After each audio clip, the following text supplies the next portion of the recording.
and how to handle stress, because if we don't, then stress will go into deep depressions. I mean, that's the beginning of a depression, is stress. And not handled right, it'll go into depressions and things. So there's a lot of things I trust that you'll be learning that maybe you didn't know before that would be real help to you. There's only one book, Christian book, written on stress that we know of, and it was out of print, and they reprinted it again, but it's by Lloyd Elm, and I don't know the name of the new title. There are chapters in books on stress, but not books on stress, and yet stress is there's hardly any book you pick up that won't have something about stress in it, but not just on stress itself from a Christian perspective. Lloyd, A-H-L-E-M, isn't it, honey? Do you remember how they spell it? Lloyd? I have the book upstairs. I have the old book.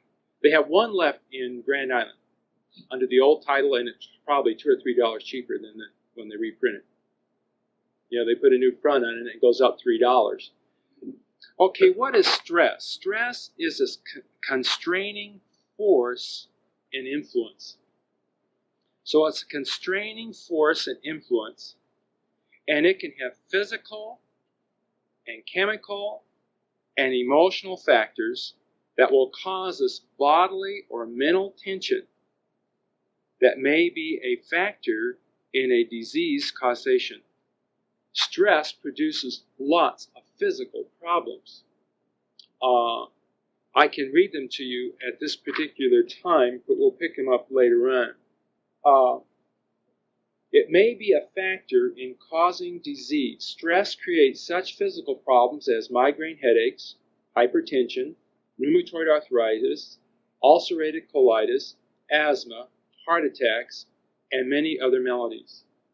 In fact, he uses two illustrations in this particular article I clipped, and it was talking about an accountant, and it was approaching April 15th, and he was under all the stress of tax returns. He had to get them all, everybody got him in late.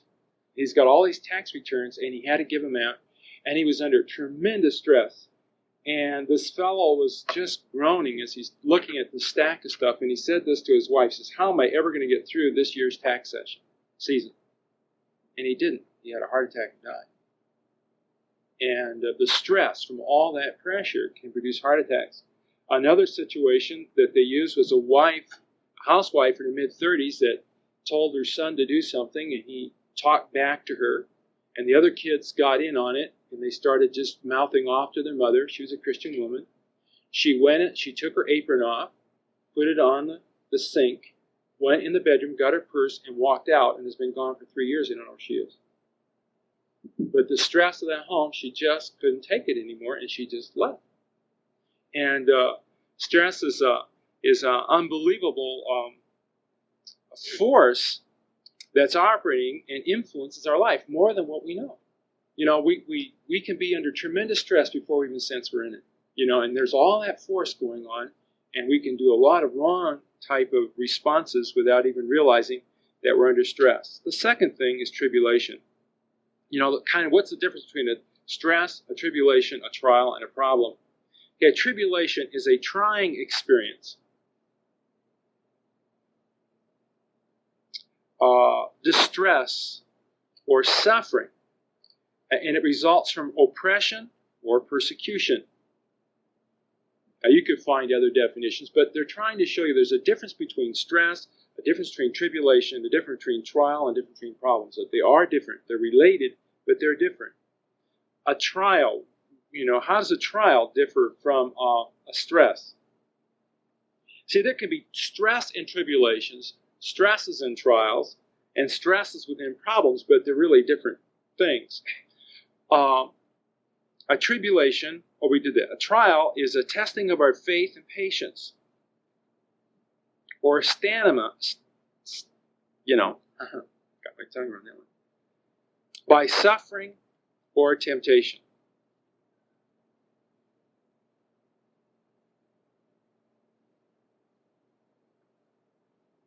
There are many tests of faith in the Bible, but those who went under them were under tremendous stress. They were going through a process of stress in those trials of their faith. You don't think it wasn't a stressful time when Abraham took his son up on that mountain, that he wasn't feeling a lot of pressures, stressful pressures? We're going to see, what about Elisha and Elijah, the prophets of God? Jeremiah. Well, Jeremiah's life was one stress all the way through. You look at that, famine, no eating, the city being surrounded by enemies and so on. And you look at the stress that these people were under, and it was tremendous. A problem is an unsettled question or a source of perplexity, distress, or vexation.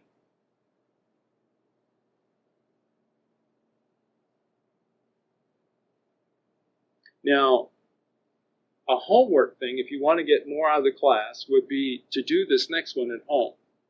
Now, we could do it here, but we don't have time. But you need to stop and think, are you under stress now? And what's an illustration of stress right now, or one you just went through, or tribulation, trial, or problem? Just kind of see those definitions and to go through and write down a situation now, or presently, or just past, that you have experienced every one of these 4 areas. Now, you guys have been under tremendous stress. You can't have a wedding without tremendous stress. And it's going to happen. So many things can go wrong. Remember one wedding we had here, and the lady forgot to bring the flowers, or the bride's flowers, or something. And here's about time for the wedding, and they were looking through all the flowers, and the one thing wasn't there.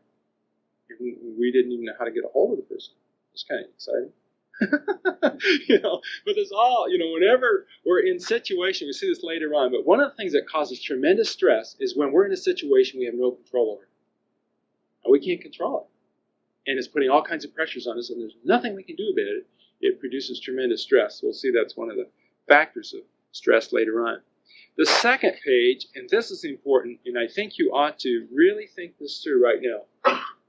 The first part of this, and we won't be doing much in class working these things through, but what you need to do is to look back over the past 3 months, and on that paper or a separate paper if you want to, identify a stress or tribulation you've gone through in the last 3 months, or are going through. And that's the first thing. You see that up here on page 4, that first square. So from the present to 3 months ago, what is a stressful or a tribulation you went through? To identify it.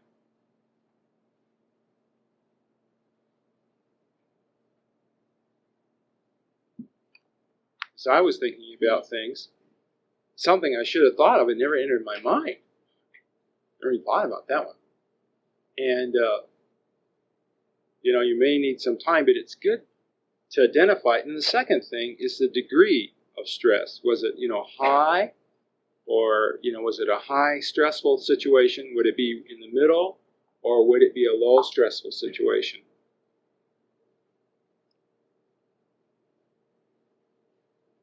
And then,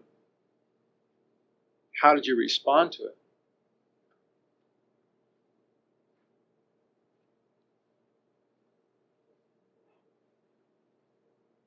And what you learned from this experience, and had you shared that with anyone? That's what you're missing an S. Who I shared this with? Who did you were able to share this situation or time with? Like response could be you got sick. It made you angry.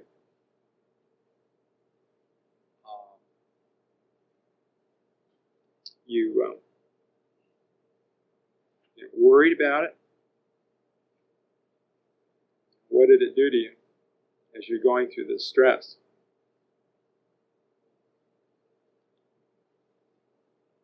Or maybe you're not handling stress well at all. You're saying, I'm not handling stress well, and I can see almost a pattern here of what happens when I'm under stress. And I don't like that pattern. It's not a healthy pattern. And I need to begin to break that pattern. Okay, turn to page 5. Now we come to some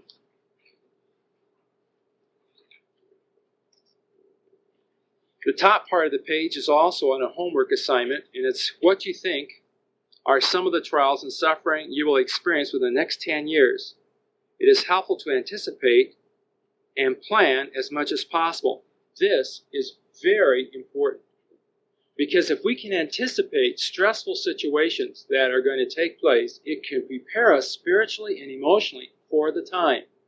For instance, let's say, like one of the things we would have to experience would be all the children gone. When they're all gone, that is a real struggle that a family has to face when there are no more children at home. The death of your parents.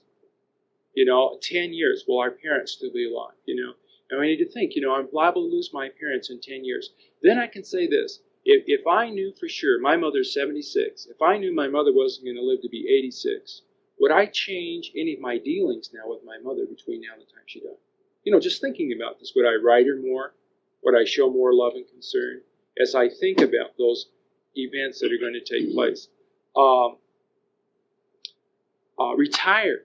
Maybe you're going to retire in the next 10 years. And how are you going to prepare for that? Because if you don't prepare for it properly, so often when people retire, they die.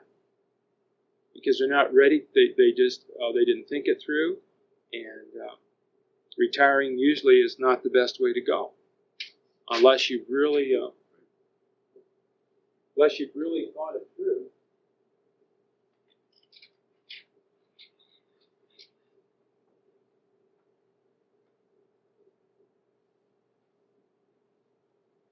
But try to look for stressful situations and just think in terms of way that you could begin to prepare now to handle where things you have no control over. They're going to happen. It's just a fact of life. Some people really struggle when they're going to turn a certain age. It's just really hard for them. Say to hit 40 or to hit 50 or to hit 60, and they really struggle with that whole thing. Or the thought of what if my husband would die before me? We're at that age now where it's possible in 10 years that I would lose my husband or my wife would die. What would I do? One of the men in our neighborhood by the church that we first pastored, the husband and wife had worked on a farm together, and that puts a husband and wife usually as a team, especially back when they used horses and things. They worked so much together, out together, and so they became kind of like partners, not only a husband and wife. And then they retired and gave the farm to their son, and they were a very quiet couple and a very nice couple. And they moved into town. They lived a couple houses away from us. And one day, very unexpectedly, the wife just died. And they had the funeral for the wife, and the husband went home, went in the garage, and shot himself. And had his funeral the next day. And he just wasn't prepared to face the stress of living alone.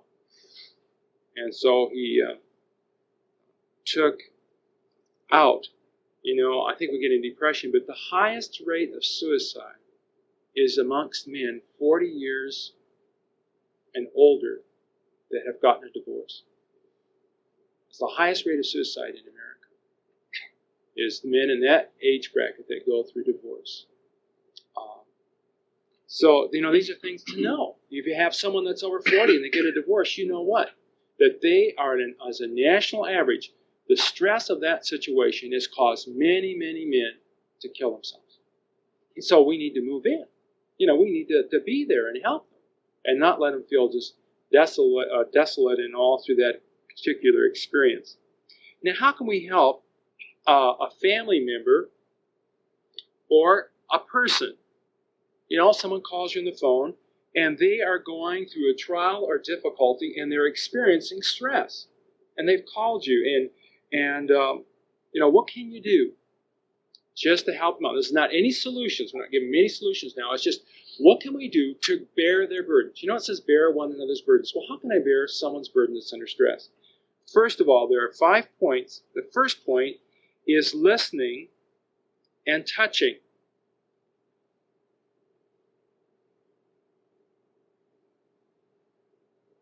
Now, touching may not be appropriate. Touching is when it is appropriate.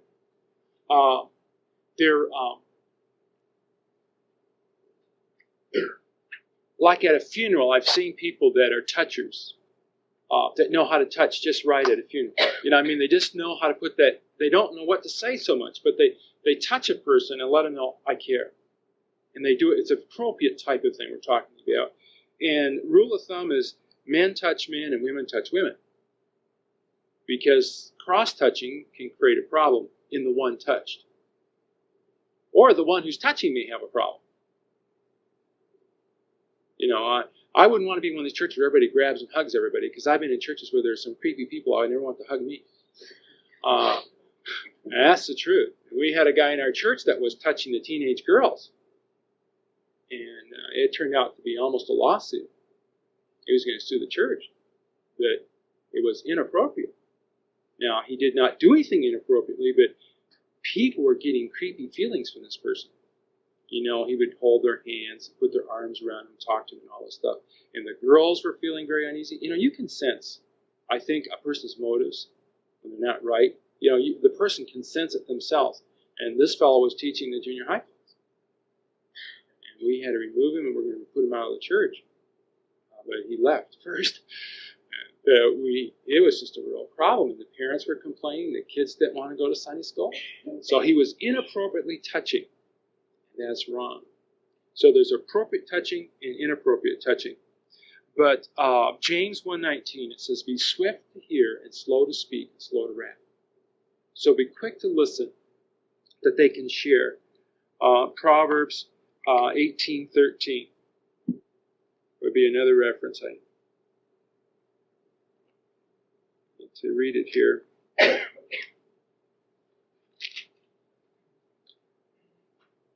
He that answereth the matter before he heareth it, it is folly and shame unto him. So, you know, listening and not trying to formulate a response or an answer, but in listening, I will have Lou teach some 7 things that I was going to teach, but I'll let him teach it to you on 2 Sundays from now. But and that's one of the 7 points that I gave these points in class, and Lou's worked them up on an overhead. I don't know if he'll bring it, but he did a real good job sitting in my class and working them up, so he can do it and I won't. But that's one of them. Listening. It's very important to be a listener and to let people share what they feel, whether it's right or wrong. See, the idea now is not right or wrong. It may be way off base wrong. They may be coming way off the ceiling. But they want to share with you what they feel, their perception. And their perception may be way off base. But they need to be able to share that. The second thing is making time for someone going through a difficulty. And this is hard.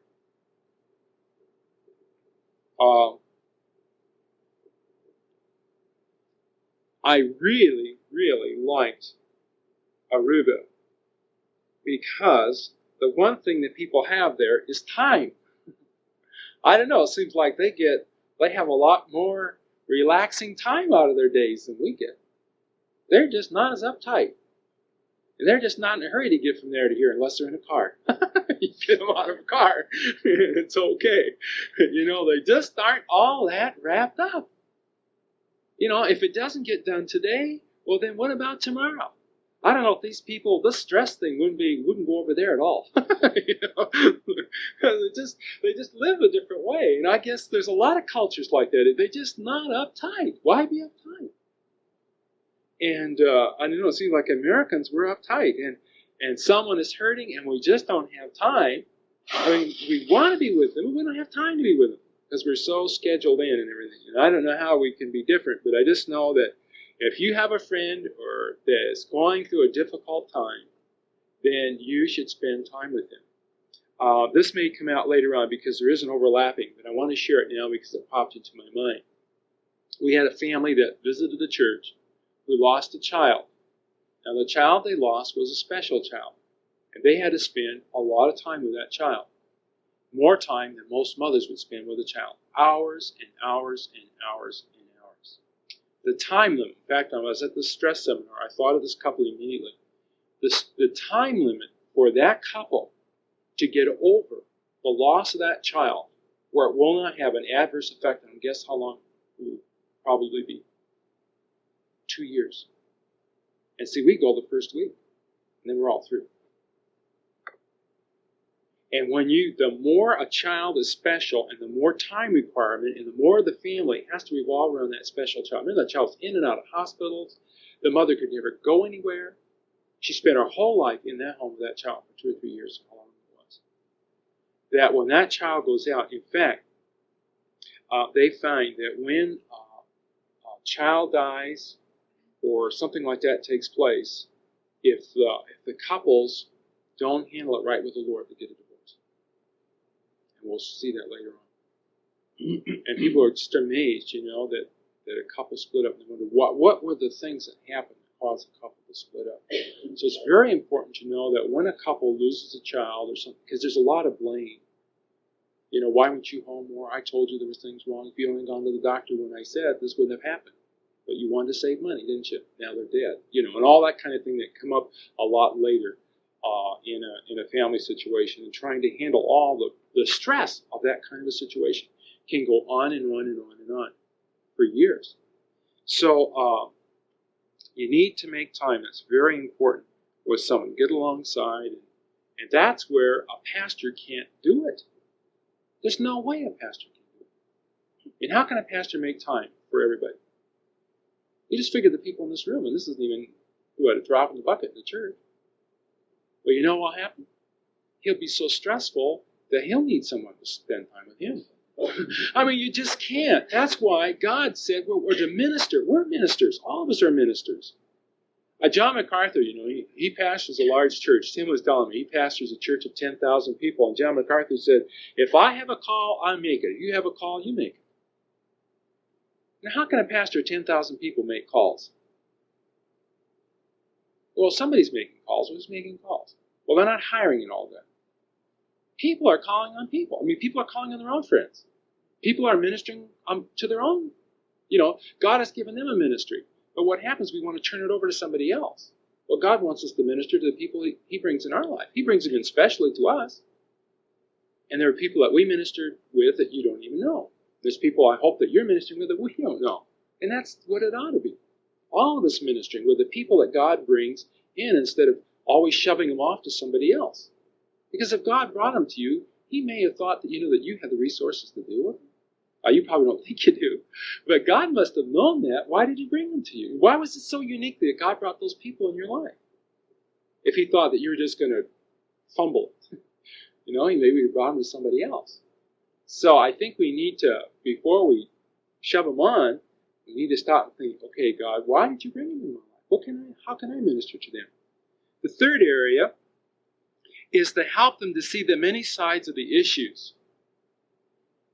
Because most people that are going through stress have tunnel vision. They just see one thing. And they just can't see the broader aspects of this. And they get locked into it.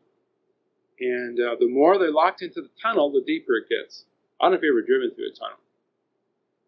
But we used to do two things. When you go across the bridge, you lift your feet up. You knew that, didn't you? And when you go through a tunnel, you hold your breath. I mean, you knew that, didn't you?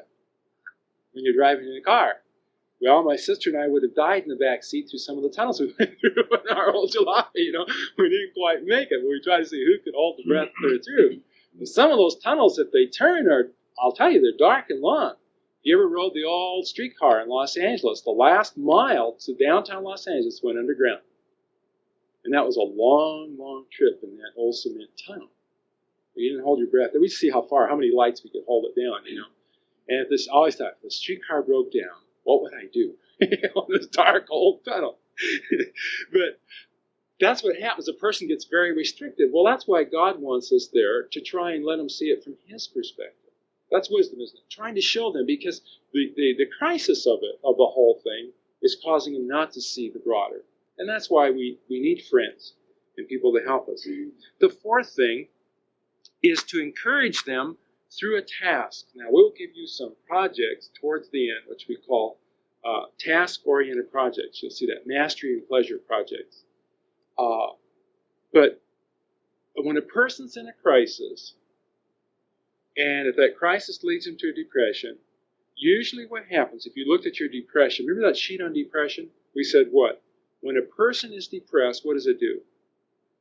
It causes them to act in a way that what? Increases the depression, which is usually do nothing. And so our calling alongside is to encourage them to do something. Because the more depressed a person gets, usually the less they do until they don't even get up. And that is tragic when we get called in situations like that. The other day I just was sick. I got a telephone call from a suicidal, and I had to tell them no. And if you don't think I didn't feel pretty terrible.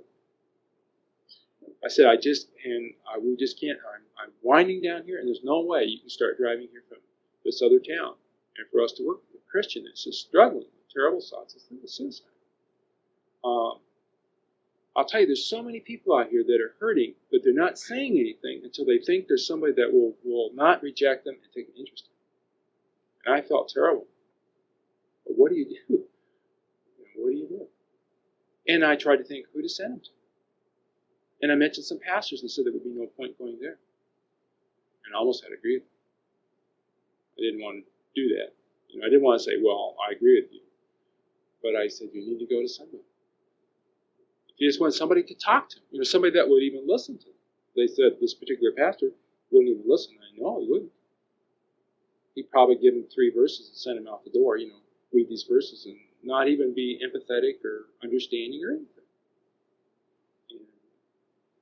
So we've got to encourage them to follow through. That's very, very important. And the 5th one, pray for them. Every person that we are helping, we ought to put them on our prayer list and pray for them every day. Because we know we can pray specifically for that person. We know what they're going through. They've shared it with us. We know what they need. And we can pray that God will give them those very things that they need. And let them know, I'm going to pray for you every day. And if there are any needs that you have, any other needs that develop or things that develop, let me know and I'll add it to my prayer. And I'll be standing with you through this thing. And you can count on me to uphold you to the throne of grace on a daily basis until we get through this struggle. Okay. I don't like to ask for, I like to ask for questions, but I think this is important. Is there any questions here? If there isn't, we'll go on. Okay, the next one then is, what are the characteristics of a crisis?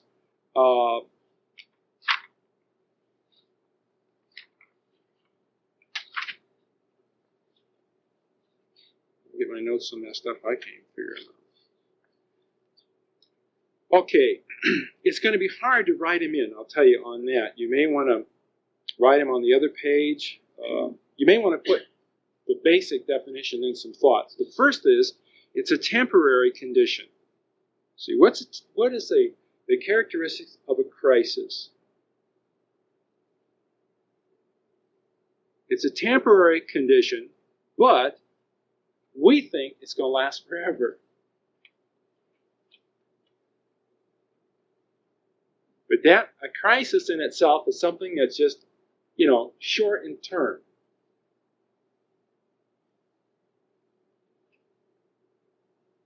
You can get a lot of books on crisis counseling. That Hope Line that we had started in Kansas City was for a temporary thing. It was a crisis counseling line where we could help the person in their crisis to get it together enough that we could get them somewhere or work out some way that they could be helped. So it's a thought that it's going to last forever, but you know that it's a crisis that it ends. Even like a depression, 95% of all depressions end. They end.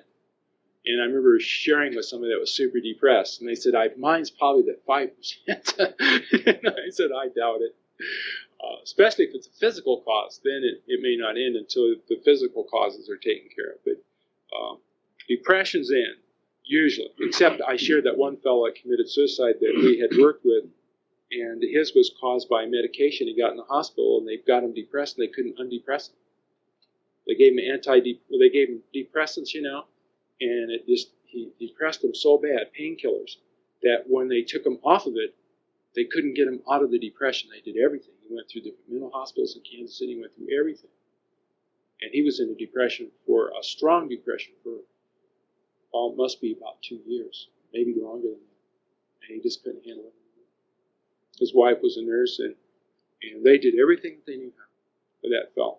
But it was a medication thing, and they couldn't reverse the process once it started. It was a tragedy. That is one of those 95% things. And he just really had to learn how to live with being down all the time. And, live above his feelings. And he just couldn't do it.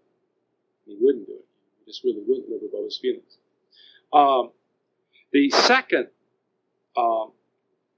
characteristics of a crisis, it's mental and cognitive uncertainty. In cognitive, any approach to counseling that deals with a cognitive approach, you can feel comfortable with it, even if it's secular. If someone goes to a secular counselor and they're cognitive, at least you know they're working in the right direction. Cognitive is working with changing the person's thinking. And it's amazing because that's the biblical approach. Now, they will not use biblical procedures, but at least they're scratching in the right area. And you don't have to be near as fearful of someone going to secular counselor if they're cognitive than if they're not. If they're any other kind, then I would really be concerned. You prefer they go to Christian counselors, but this is a difficult thing to say, I would almost rather see someone go to a very effective, cognitive, unsaved man than to go to a secular Christian man that is not using a cognitive approach. I think you'll find that the man will be helped by the secular more than he's helped by the Christian, if the Christian is using approaches that are not biblical. And there are a lot of Christians who are not using biblical approaches to counseling because they were trained in the secular centers. And wherever a man went to school, you know exactly the approach he's going to use.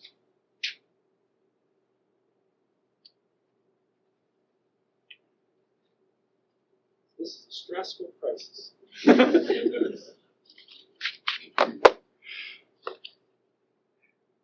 Let's see. And the problem here is that we want to control every situation. And so it really, when our mind, when we're in uncertain situations, it causes us to have real crisis. And that puts a lot of crisis and stress when there's nothing we can do about it, thinking or otherwise, to stop it. It's totally beyond our control. And yet, if we later on, we're going to get our thinking around, if we really believe Romans 8:28, 8:29, we're in a situation we can't control, but God can control it. And God is controlling it. And I think that is the whole key to Werner Berkey's seminar into success is the whole thought of letting women know that what? God is in control. Don't ever forget that. Don't ever forget that God is in control. We might not be in control. Our husbands might not be in control. Our government may not be in control, but God is. And if we will put our confidence in God, it can help us during those crisis times. And I think a woman has a harder time than a man in this type of thing because a woman knows that the family is to be led through the husband. Now, she knows that. But if her husband's not leading the family, she can have a real problem with that. And so if she takes over, she's got a problem because she's causing herself stress, because she's taking a position that God never wanted her to take. So here she's putting herself under stress, trying to be the head of the home. And that's going to catch up with her after a while. But if she doesn't take head of the home, she's got all that mental and cognitive uncertainty that, the whole thing's going to go under. So what does she do? And she's got to get higher to God and put her confidence up higher. The third one is and I'll spell this out for you, PSY. CHOPHY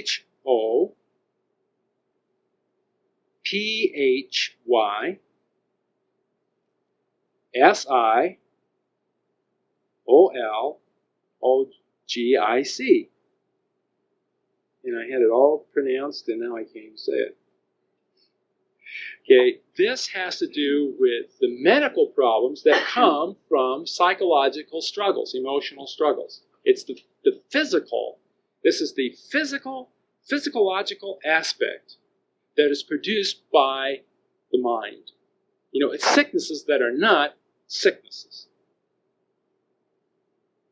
It's produced by the pressures, by the crisis, and it's all kinds of medical problems. And the hospitals are full of this kind of thing.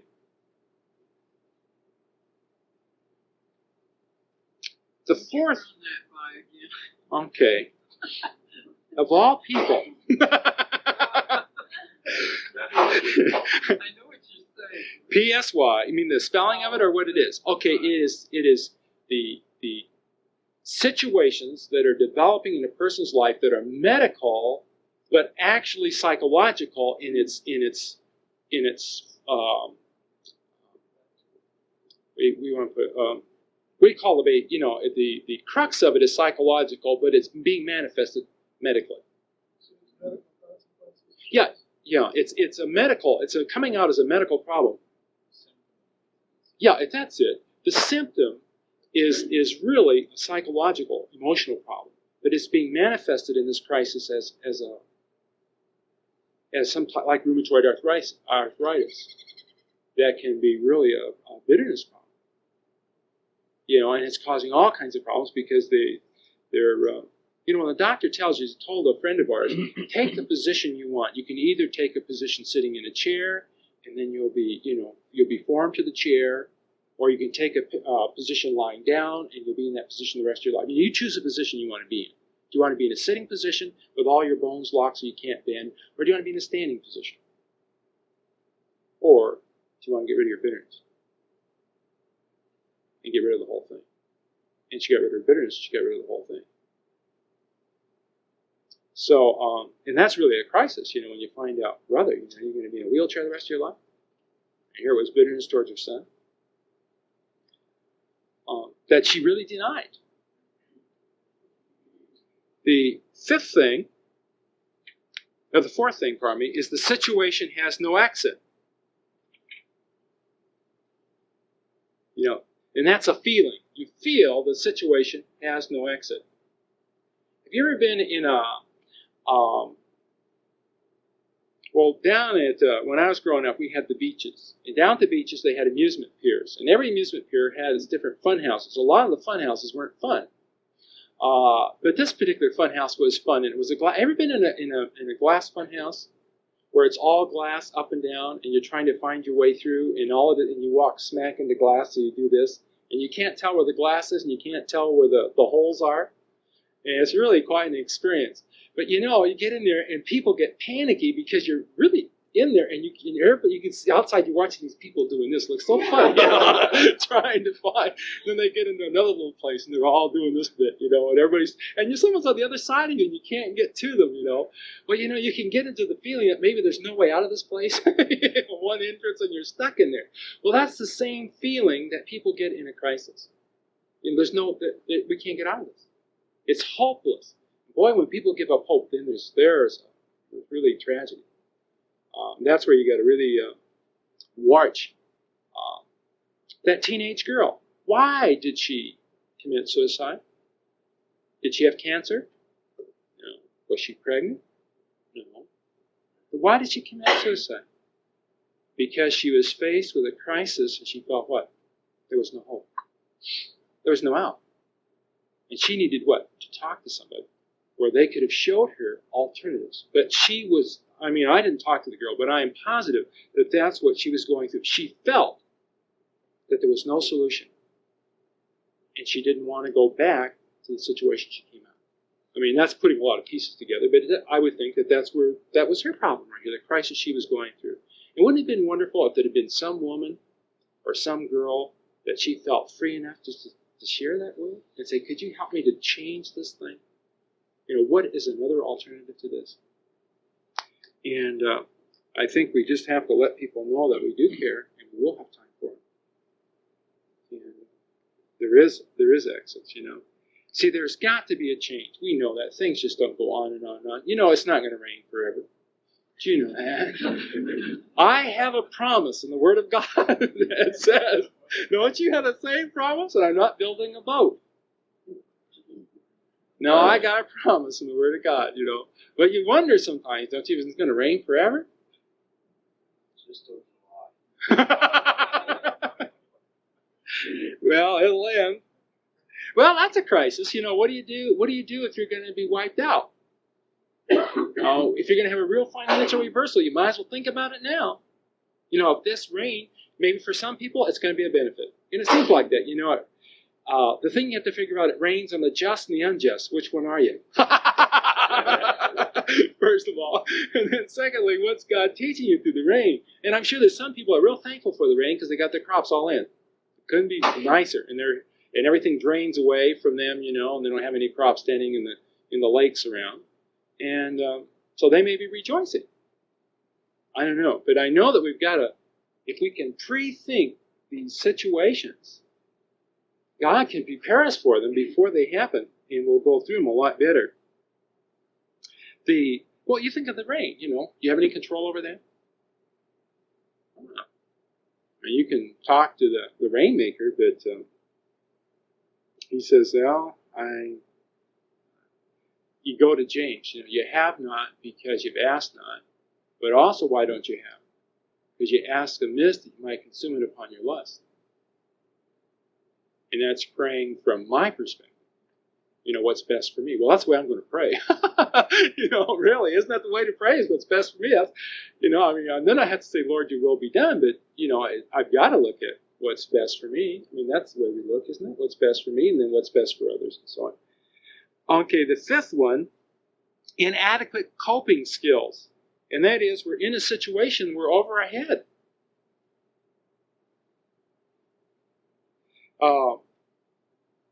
The thing that causes me crisis is when I go flying with Larry, or I go flying with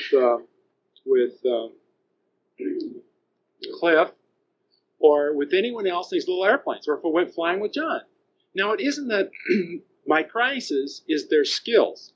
My crisis is my skills if they pass out. And I think, what do I do? Well, I could probably keep it going straight, maybe, until we ran out of gas. Then what? I don't know how to put the thing down. In fact, I don't know how to get it up. I can get it going straight, maybe. But that's all. And there's a little bit of anxiety whenever you're in a plane and you don't know how to handle it. And I think you need to know, what do I do if something should happen to you? If you think that people have not had heart attacks in airplanes before? You've heard of people, the wife is flying along, the husband died. Well, she didn't want to die at the same time. She's trying to, what do I do now? Well, do I push a certain thing on the radio? How do I work the radio? How do you get this radio to go? What do you do? And I think it's very good to be oriented a little bit to know what to do. And they say, well, I'll just talk you in. I don't know, but anyway. But there is, in the big airplane, I don't have near the crisis because there's three guys that have to die up front, before I have to get in there and take over the thing, But can't you see that, different situations we're put in that's beyond our abilities, and then there's crisis there.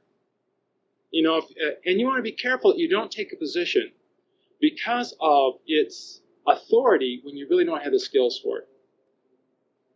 You can be the head of Bible time, great. And you sit at home and you just stew because you don't know what to do. And you could never ask anybody to help.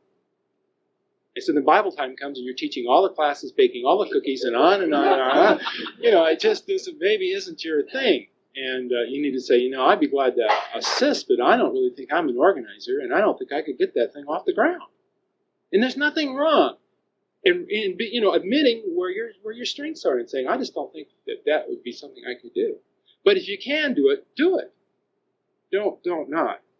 The sixth one would be the paralysis of thought and will. Now, what happens there? The situation that is meant by that is we don't plan well. So at this particular time, we use exaggerated defense systems to try to handle.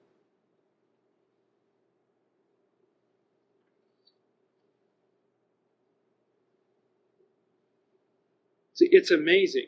What is a challenge to one person can cause someone else to fold their tent. Right? Someone else says, hey, this is neat. I'm so excited. Wow. And another person, you'd lay that on them, and they just collapse the tent. They just can't do anything. It's just way beyond them, and they can't do a thing. And then they begin to find reasons outside of themselves why they can't do it, instead of just admitting that they couldn't do it. We had to wrestle with that because some of you weren't there when we resigned the church, but we were asked 4 times to be president of this organization that we're going to go with. And 4 times, or they didn't say, would you be president? They said, can we submit your name to the executive board? Would you let us submit your name? And I said, no. Well, they said, why? And I said, because I am not an administrator. And I'm not about to administrate an organization of hundreds and hundreds of people in countries all over the world. That would not motivate me. That I would fold my tent. I said that would put pressures on me at 50 years of age that I'm too old and too smart to put on me. Because that's just not my strengths. You need someone else. It's not my kind of a job. I could help, but I can't do that. I could never be that. And you would be disappointed, and I would be disappointed, be very unfulfilled in that particular job. And I think it's well to know that we can. And they found somebody else. And I thought that was the end of it. When they found somebody else.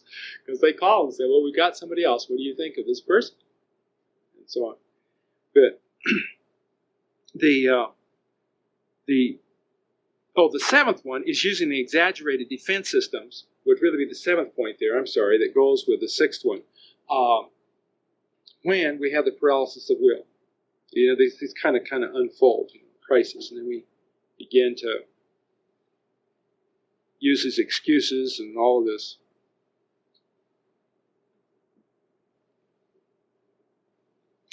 The last point is we become quite fearful. In fact, fear begins to dominate our life.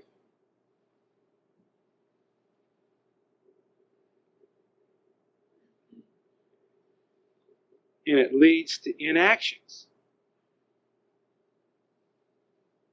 We don't know what to do, so we don't do anything. And if we give in to that, not doing anything, it's going to get worse.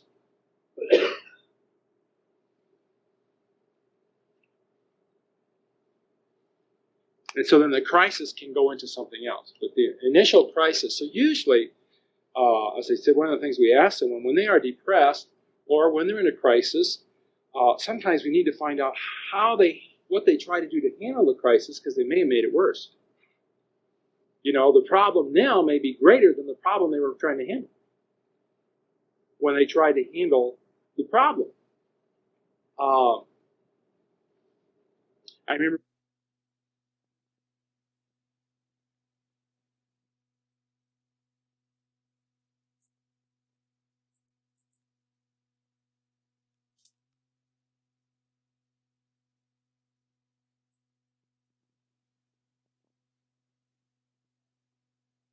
a problem.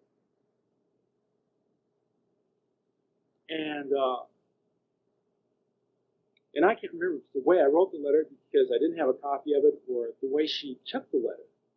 But instead of it solving the problem, it created a bigger problem. I got a letter back from my mother that was terrible. Well, she thought my letter to her was worse than the one she wrote back to me. Oh, brother, here I'm trying to solve a situation that's long-standing. And here I was so excited that it's all going to be over with now. So I called a friend of mine and I said, oh, let me share with you that I'm in a mess. I thought I was handling it. I made a worse mess. What do I do? And they shared some things what to do, because when you're in a mess like that, all I could see was the tunnel. So they helped me to see it, and the whole thing was resolved, and the Lord handled it in a marvelous way.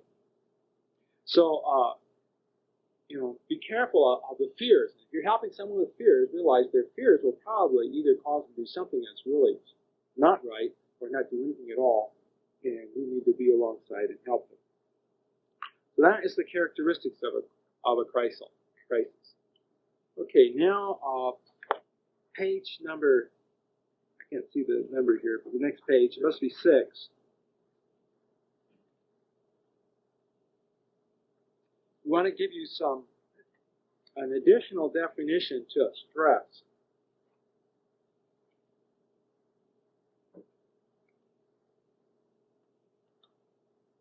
Okay, a stress situation would be any life situation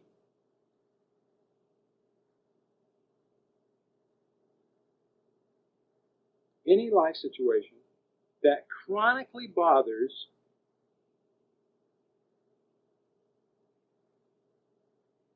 or irritates or upsets you.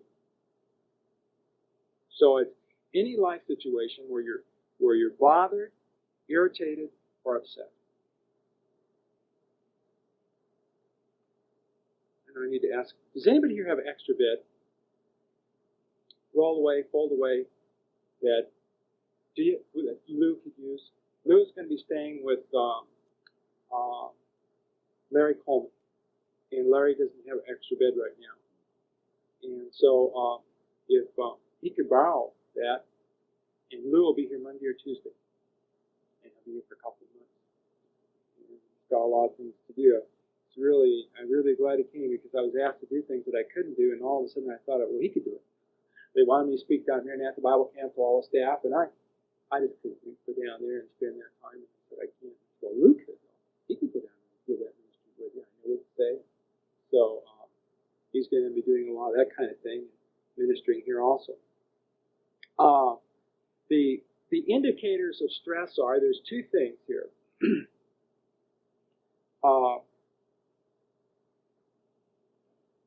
Worried anticipations of the future, of future events which cannot be avoided. Okay, using illustration. We'll use Cliff as an illustration. Cliff, for I don't know how many weeks, has been thinking about walking down the aisle with his daughter, with everybody looking at him, and giving her away. Now,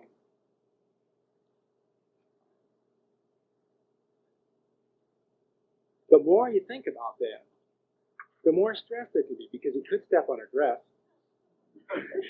All kinds of things like that do happen, and the thing comes off. There it is laying in the aisle as she goes on, and just there's all kinds of things that can take place.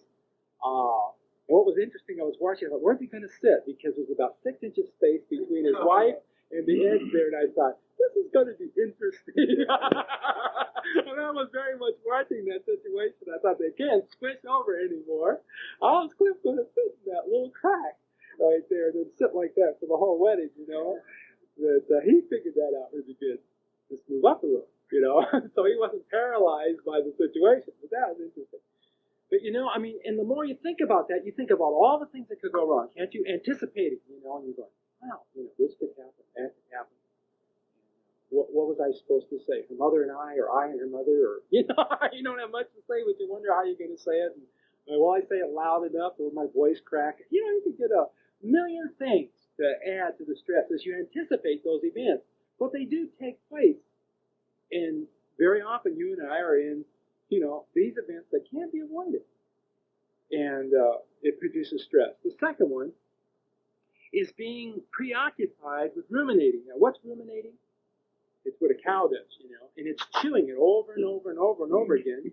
It's ruminating about the events for a time after they've occurred. There's people in stress, and they're in stress about what's already happened. They think, well, I could have done this, and I could have said that, and if I would have done, and over and over and over and over and over, and they're getting really stressful. Then I get really depressed, and it's already happened. Let's see. I think we can do the next section. We want to get through as much as we can. Okay, what are 5 factors about stress? One is stress is necessary to activate us, so it's an important thing.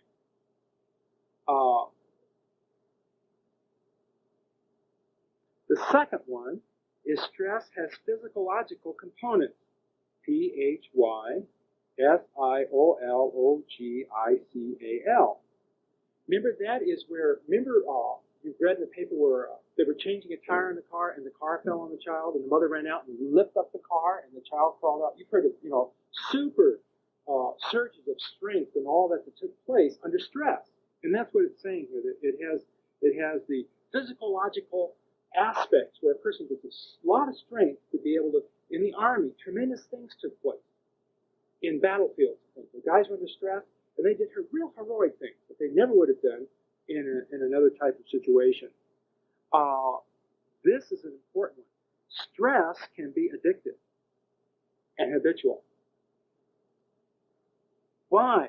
Well, because when you're under stress, you get surges of adrenaline. And some people like that feeling. And so they are constantly under stress so they can have that feeling of up. And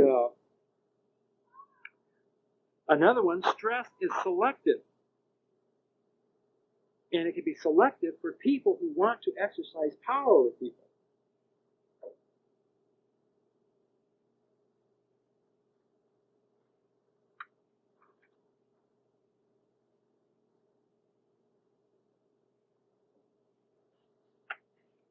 You know, some people will not move unless they're under stress. And you know who is a great type of person like this? Teenagers. And worse is college students. When do college students begin to prepare for finals? When they're under the stress of the lab. It's unbelievable. They're under horrible stress.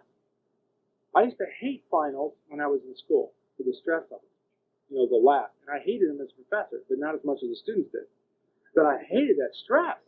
But some people, you know, they don't do anything until they're under that horrible stress. Then they begin to study. And they begin to do what they ought to be doing.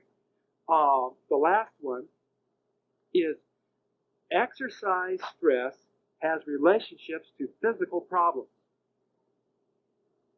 Excess stress. Now let me give you 3 questions and then we'll finish it.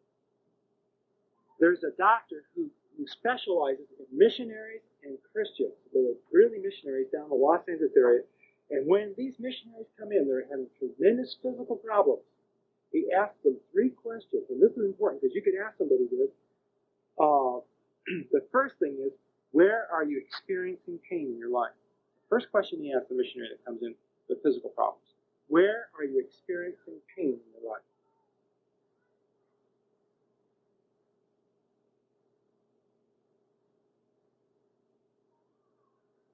Where are you experiencing pain? The second question, if I could heal you, what would you want to be healed? Now, if I could really heal you, what would you want to be healed? Remember, Jesus asked that. It's a very significant question. Jesus asked the man at the well, who had been sitting there for 45 years, whatever it was. He said, do you want to be healed? And the guy could have said, what do you think I'm at the pool of Siloam for? And Jesus said, that's what I was wondering. Some people don't want to be healed. Some people don't want things different. You know, they'll talk and talk and talk and talk about it, but when you confront them with it, they don't want it to be different. They want it just the way it is. There's some women, if their husband got saved, they would die. Because they have nothing to talk about. You know, and they lose all the sympathy of everybody and no more prayer requests or anything else. Yeah, they don't want to change. They really don't. They're really satisfied with what's going on, even though it's wrong.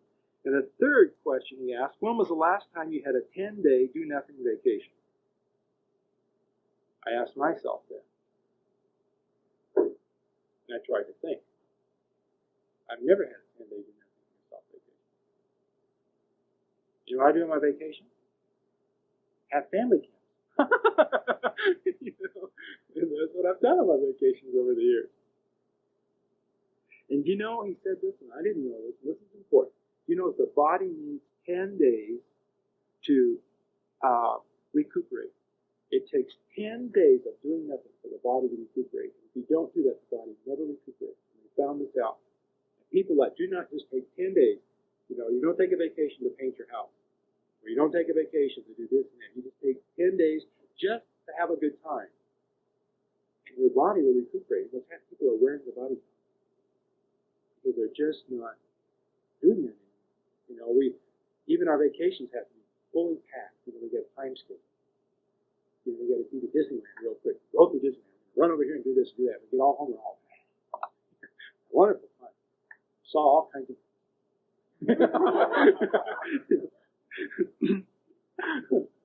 Father, we just thank you for this time together. And we just pray that we might be learning a lot of things. Lord, we might be putting ourselves unnecessary stress and crisis and problems. And Lord, we pray that you would give us wisdom now as we go through, and not only looking at this for ourselves, but maybe someone we know. And we can begin to see and have deeper understandings of what's happening in their lives. And Father, that we know that we need to listen to some of those things we talked about. Help us to continue to gain information that we can use ourselves and pass along. In Christ's name we pray.